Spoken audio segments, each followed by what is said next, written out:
नमस्कार। मैं डॉक्टर जफरुल्लाह खान आज के इस वीडियो क्लास में आप सबको स्वागत करता हूं। आज हम कुवेंपु यूनिवर्सिटी के थर्ड सेमेस्टर बीएससी बीसीए के पाठ्यक्रम को देखेंगे, जो आज का सेशन है 31वां। इस कक्षा को अभिनव कथा भारती नामक किताब रखी गई है और इसके संपादक हैं चक्रधर। आज के इस वीडियो में सिरी उपमा जोग नामक कहानी देखेंगे, जिसके लेखक हैं शिवमूर्ति। अब हम कहानी को देखने से पहले उनका संक्षिप्त सा परिचय देख लेंगे। लेखक का परिचय है, उनका जन्म, शिवमूर्ति का जन्म उत्तर प्रदेश के सुल्तानपुर जिले के कुरंग नामक पिछड़े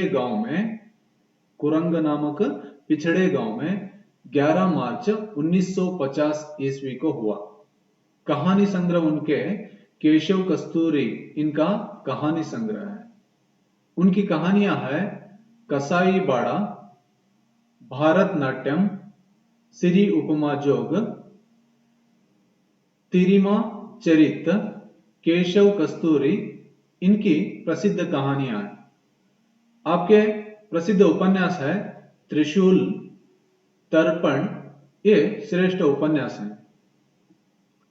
अब हम कहानी को देखते हैं तो इसमें लेखक शिवमूर्ति उत्तर भारत के गांवों के समग्र जीवन शैली को अपनी कहानियों का आधार बनाया है।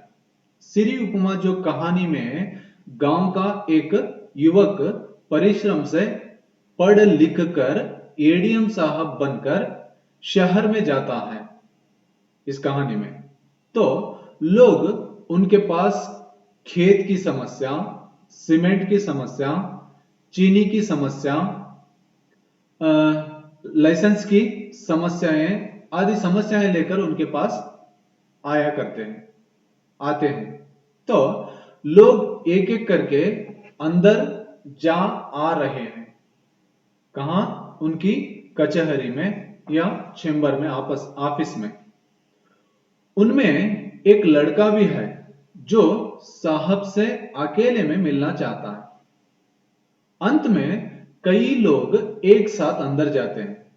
आर्दली यानी कि जो सिपाही है वो लड़के को भी जाकर मिलने कहता है, लेकिन उतने में साहब जीप में बैठकर निकल जाते हैं। उसे बताते हैं कि जाओ तुम भी, अंत में सब लोगों को भेजने के लिए कहा गया है, मगर तुम भी जाओ कहने पर वो नहीं जाता है। तभी साहब क्या है, वो सोचते हैं कि सब लोग हो गए, अब निकलते हैं बोल के बाहर निकल आते हैं। आकर कार में बैठकर जाने लगते हैं। तो लड़का मटमैली कमीज, पायजामा, गले में लाल टवेल, रूखे बाल, नंगे पांव दूर देहात से आया था। ये जो लड़का है वो एडीएम साहब लड़के को देखते ही पूछते हैं। जब वो कार में बैठते हैं तो वो उनके इर्द गिर्द मंडराता रहता है, घूमता रहता है। तो वो उससे पूछते हैं, हाँ बोल बेटे कैसे? तो लड़का नमस्कार करता है। साहब फिर पूछते हैं, काम बोलो अपना जल्दी, क्या चाहिए? पूछते हैं। तो लड़का अकेले में मिलने की बात कहता है।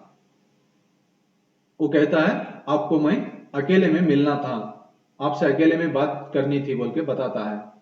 तो साहब क्या कहते हैं, ठीक है एक हफ्ते बाद मिलना कहकर निकल जाते हैं। क्योंकि बिजी में थे साहब, तो वो कहते हैं ठीक है एक हफ्ते बाद मिलना, तब अकेले में मिलेंगे, बात करेंगे बोल के निकलने के लिए तैयार हो जाते हैं। ऐसा कहकर निकल जाते हैं। तब लड़का जो उसके हाथ में चिट्ठी थी, वो चिट्ठी उनके गोद में फेंक देता है। तो एक महीने के बाद मिलो कहते चले जाते हैं। वो क्या करता है, चिट्ठी उनके कार में फेंक देता है।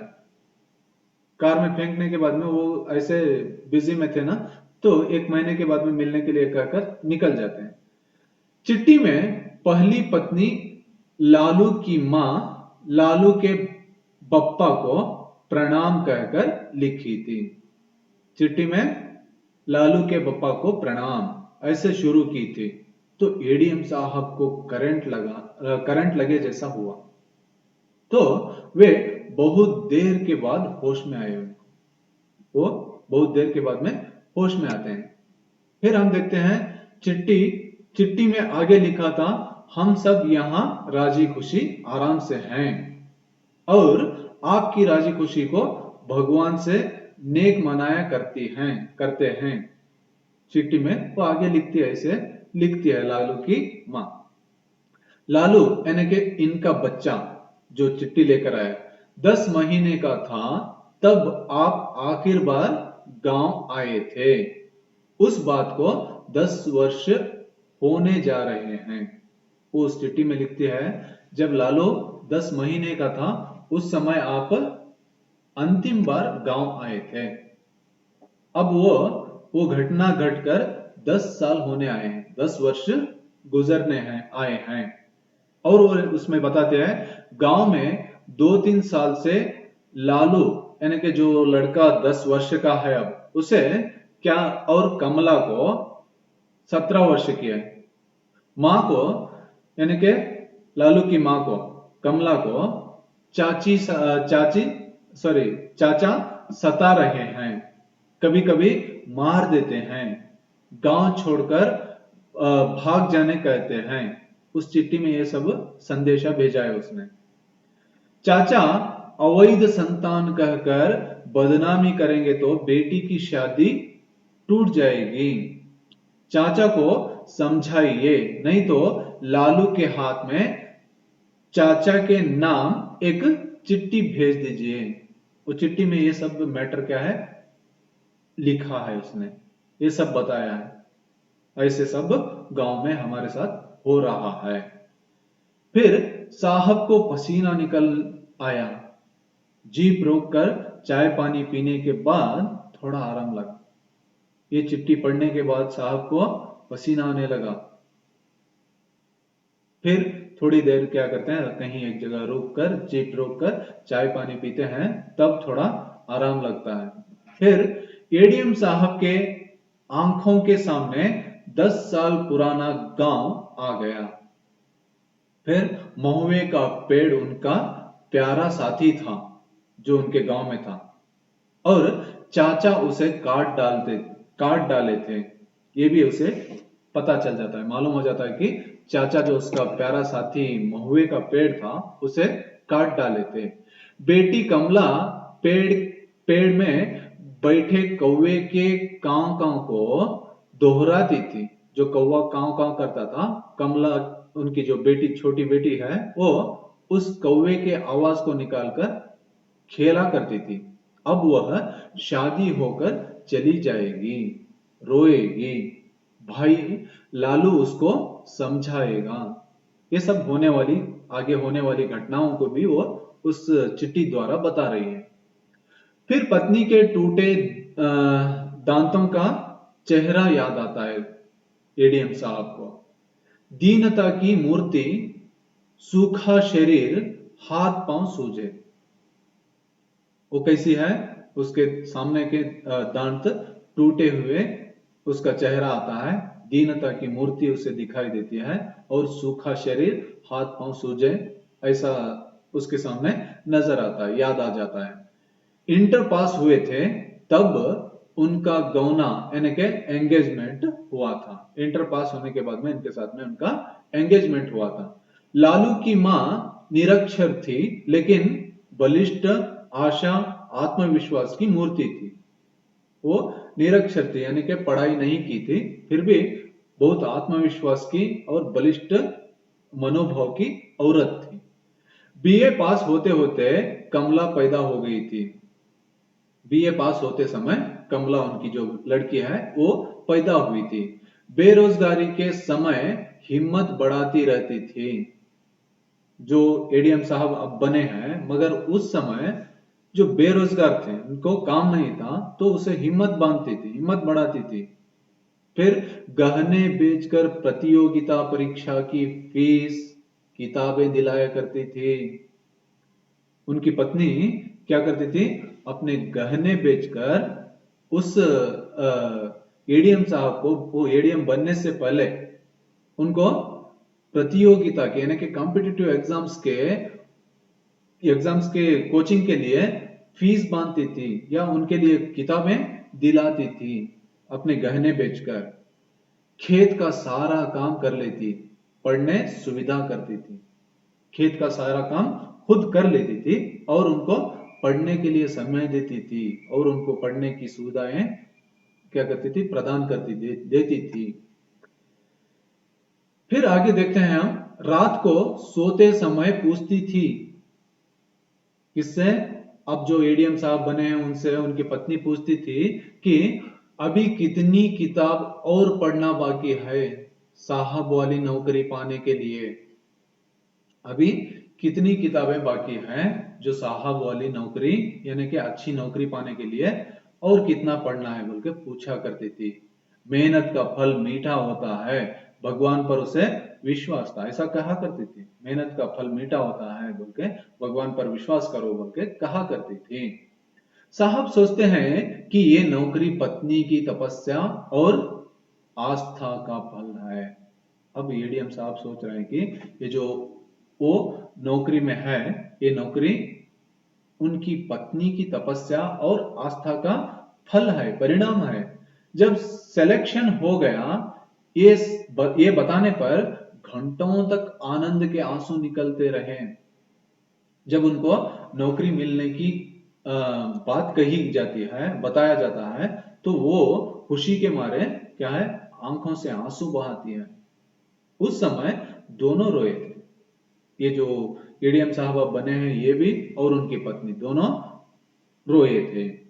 वे सोचते हैं पत्नी कितनी मिन्नतें करती, सत्यनारायण और संतोषी देवी की पूजा, शुक्रवार का व्रत सब पूरे किए थे। वे सोचते हैं एडीएम साहब अब कि पत्नी कितनी सारी मिन्नतें व्रत की थी, सत्यनारायण की पूजा की थी, संतोषी मां देवी की पूजा की थी, शुक्रवार व्रत रखती थी, ये सब किए थे। सर्विस ज्वाइन करने के बाद 1-1.5 साल तक हर माह द्वितीय शनिवार पिता, पत्नी, पुत्री सबको कपड़े ले जाता था या ले जाते थे एडीएम साहब। कब तक? 1-1.5 साल तक। सर्विस ज्वाइन होने के बाद 1 साल या 1.5 साल तक वो घर वालों के लिए, घर के सदस्यों के लिए कपड़े लेकर गांव जाया करते थे।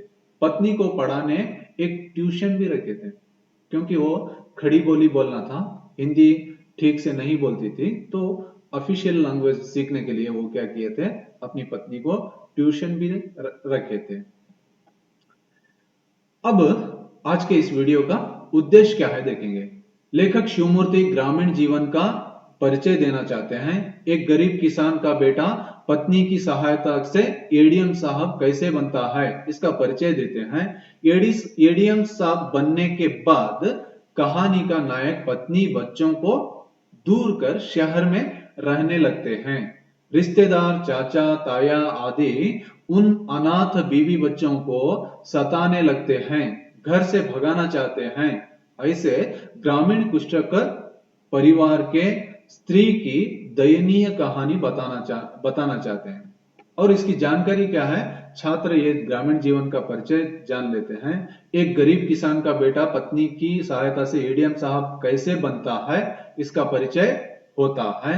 एडीएम साहब बनने के बाद कहानी का नायक पत्नी बच्चों को दूर कर शहर में रहने लगता है, ऐसी जानकारी मिलती है।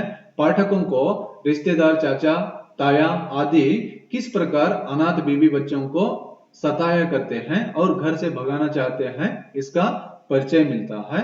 ऐसा ग्रामीण कृषक परिवार की स्त्री की दयनीय कहानी आज के इस वीडियो में मालूम होती है। फिर हम आज 1-2 प्रश्न देखेंगे। लेखक शिवमूर्ति का जन्म किस गांव में हुआ? आगरा, कुरंग, सुरंग, बिसालपुर। किस गांव में होता है? उनका गांव में उनका जन्म यानी कि कुरंग नामक गांव में होता है। दूसरा प्रश्न है, एडीएम साहब से अकेले में कौन मिलना चाहता है? लड़का लालू, ब आदमी, बूढ़ा, देहाती। उत्तर क्या है? उत्तर है अ, लड़का यानी कि लालू।